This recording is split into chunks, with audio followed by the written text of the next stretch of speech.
Hmm. Ever wondered how OpenSea, Blur, and Rarible actually work under the hood? So what if I tell you that you could build your own fully functional NFT marketplace under an hour, complete with listing, buying, selling, and real-time oracles? And welcome to week 5 of Speedrun Lisk. So today we're gonna build a production-ready NFT marketplace using a smart contract design that every major platform is using. Yeah, so by the end of this tutorial, you have a working marketplace deployed on Lisk SEA where users can list their NFT for sale, browse available listings, and purchase them all with the USD equivalent from the oracles. So before we start, make sure you have complete week 1 from to 4 and you should have your NFT deployed, a fully working front end, an event page, and the Oracle integration. Are you ready? Let's build. Okay, first let's understand the NFT marketplace design. There are two fundamental design and the difference is huge. So the traditional escrow marketplace, they work like the seller, they send the NFT to the marketplace contract. So the contract, they will hold the NFT. Whenever there's a buyer they purchase, NFT will get transferred to the buyer. And it sounds really safe, but there are some problems. So first, you have to pay the gas twice. Once is to deposit and once is when it sells. And you lose the access to your NFT while being listed, and you're having no utility from the NFT during the listing. Also, you need extra security risks from holding the assets. So the modern marketplace, what I'm building today, works differently. So the escrow is flow. So the users, they approve the marketplace contract and then they list the NFT. So the seller got to keep it, not the marketplace contract. So when buyer who purchased the NFT, that NFT got transferred directly from the seller to the buyer. So why is this better?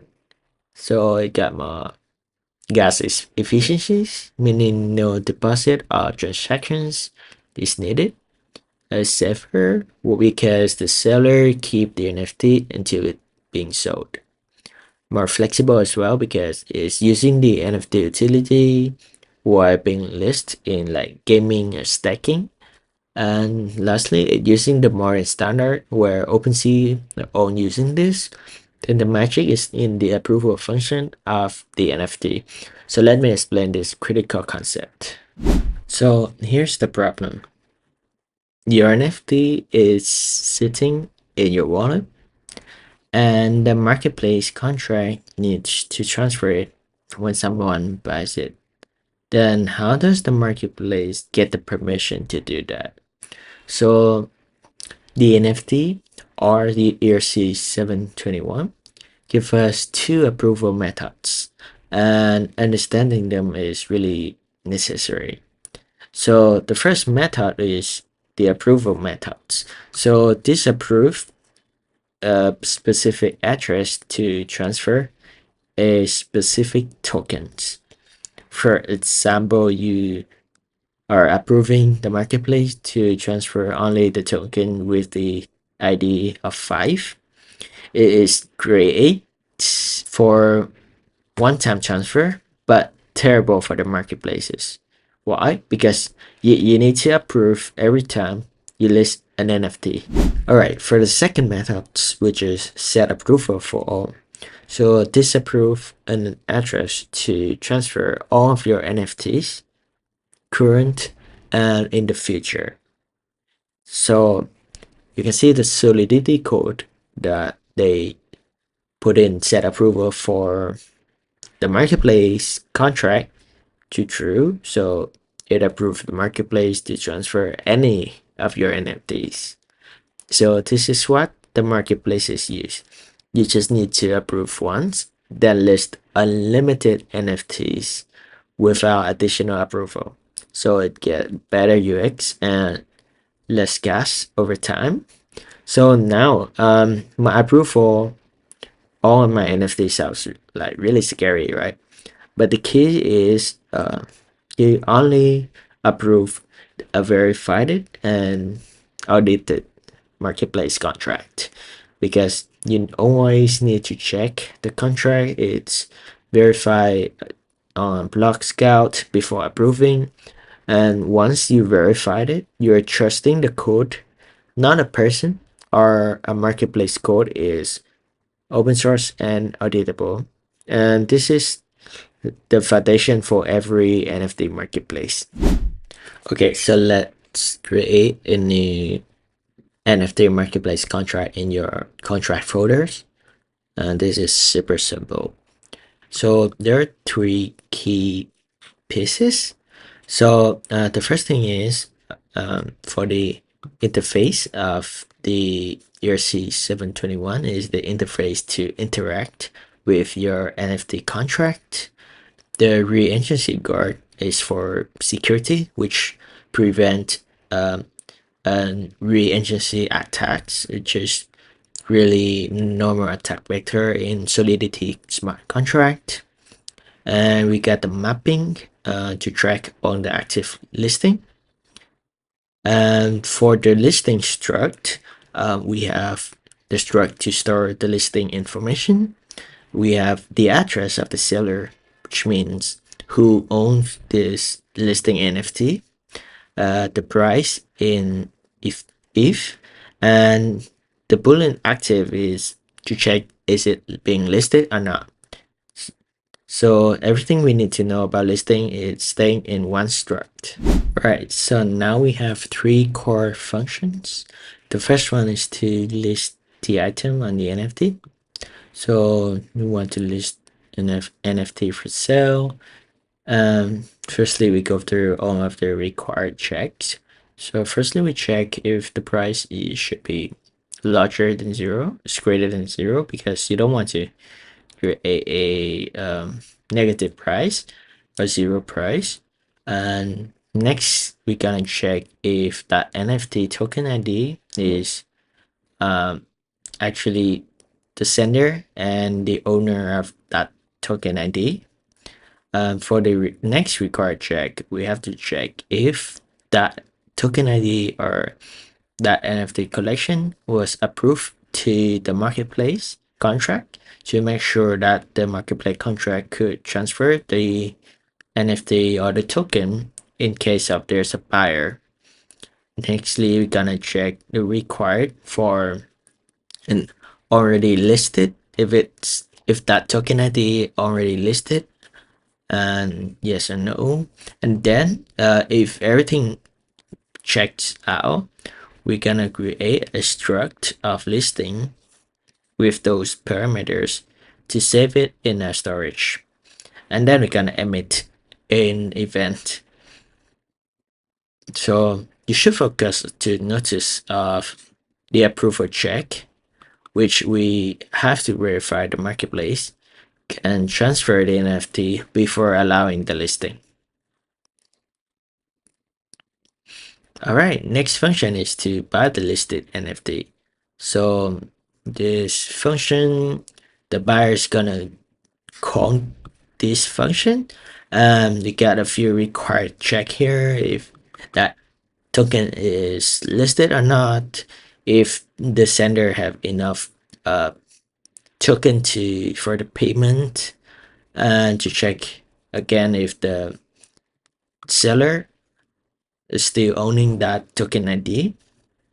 And then after on the check, we mark it as sold first to make sure that there's no re-entry protections. And then we transfer the NFT from the seller to the buyer. And then if that's success, we're gonna transfer the ETH to the seller as well. And if there's any excess payment, we're gonna refund them with this feature, and then we're gonna emit another event when the item is sold.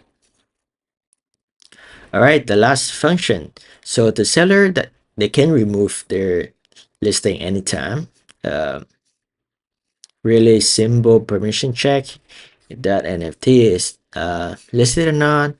If the caller is actually the seller of that listing, and then we're gonna mark that listing is false. Then you're gonna again emit another event.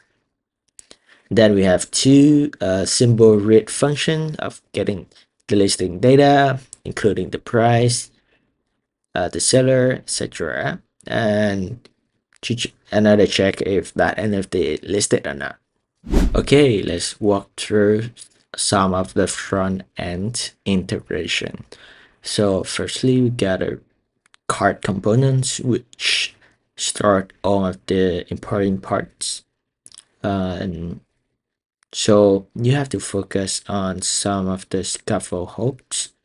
Something like you gotta read to get the NFT owner, get the listing information, and getting the marketplace contract information is like an address, and to check if that NFT collection is already approved or if that specific token ID is already approved.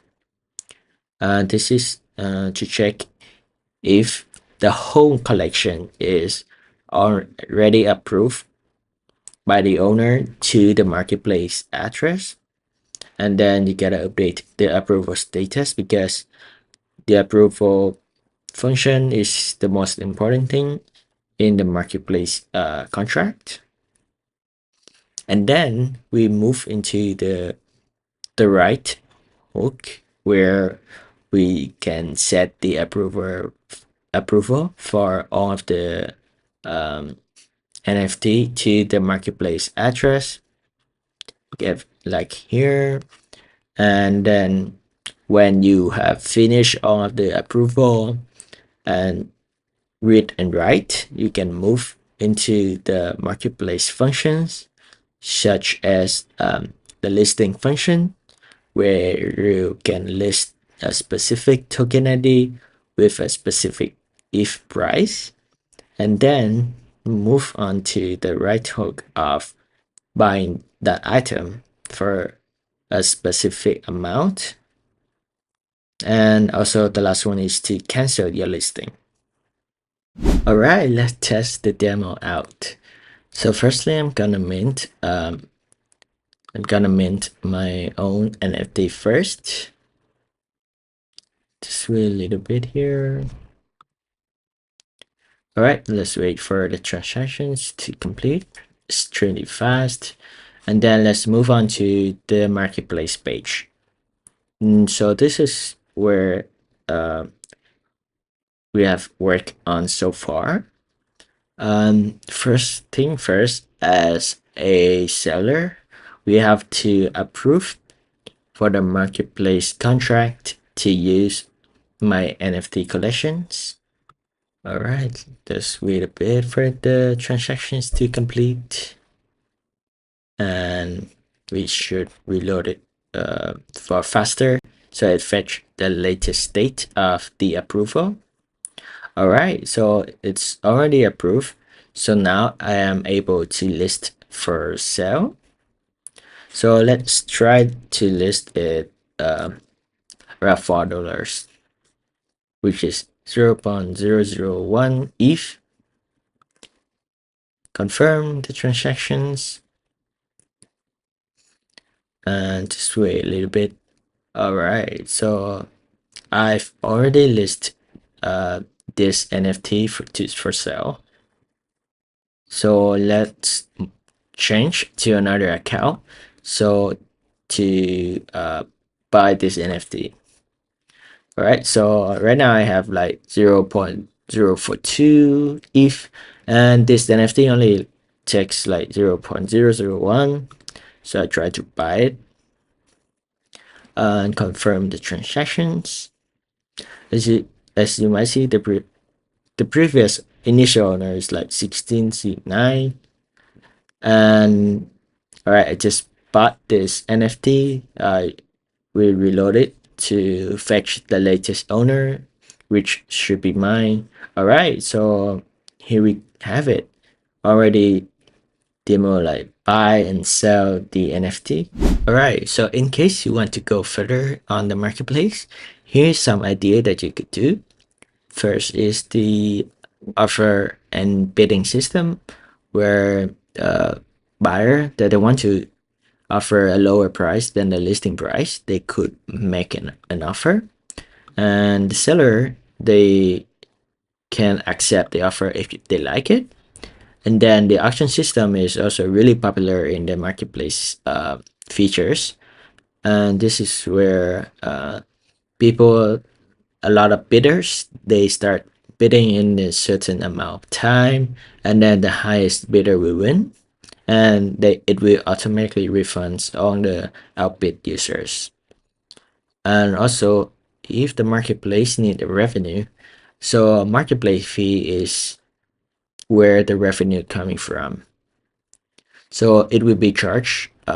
It depends on their implementation, but usually it takes when buyer, they buy the items, and then they have to also pay the fee.